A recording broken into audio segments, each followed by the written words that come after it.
Pace e bene, saudara-saudari yang terkasih dalam Kristus, bacaan-bacaan suci yang kita dengarkan secara khusus Injil Markus yang menggambarkan kedatangan anak manusia, yakni Yesus.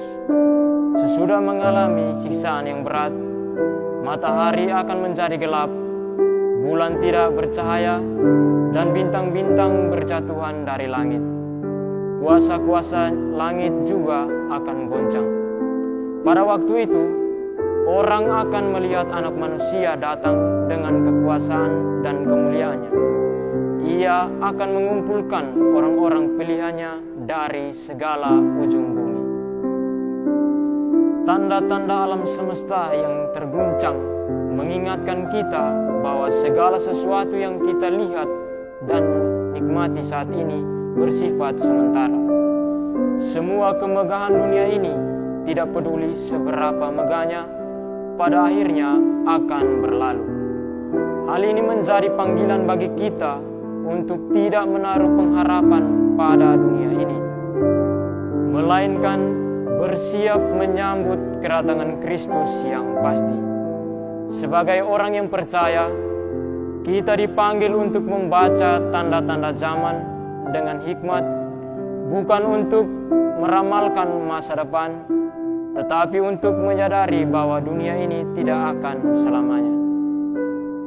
Sehingga kita harus hidup dalam kesiapsiagaan rohani, tetap beriman, dan terus melakukan kehendak Allah hingga kedatangannya. Sebutan anak manusia digunakan oleh penginjil Markus untuk merujuk pada pribadi Yesus Kristus. Sebutan ini muncul ketika Yesus bicara mengenai kuasanya untuk mengampuni dosa, tentang penderitaan yang akan ia alami, dan tentang kedatangannya kembali atau parousia. Kedatangan anak manusia akan didahului oleh berbagai penderitaan yang menimpa manusia, yang menunjukkan sisi kemanusiaan Yesus. Oleh karena itu, anak manusia dapat dipahami sebagai Mesias yang mengorbankan diri dan menderita demi penebusan dosa, serta sebagai hakim yang akan datang kembali dalam kemuliaan. Saudara-saudari yang terkasih dalam Kristus, bacaan Injil hari ini menyampaikan beberapa pesan penting bagi kita.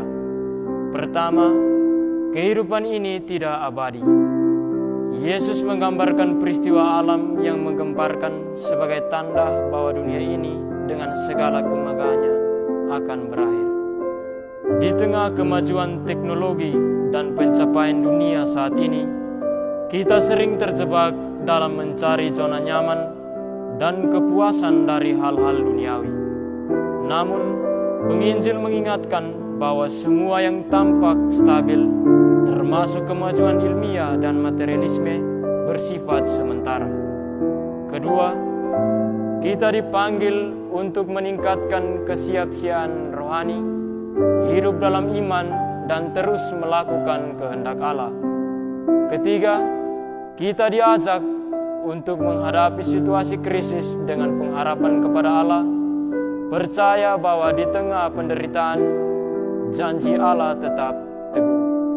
Keempat, kita diingatkan untuk mengamati tanda-tanda zaman dengan bijak, bukan untuk menakut-nakuti diri, tetapi untuk menyadari bahwa dunia ini tidak selamanya dan kita harus memusatkan hati pada hal-hal yang kekal.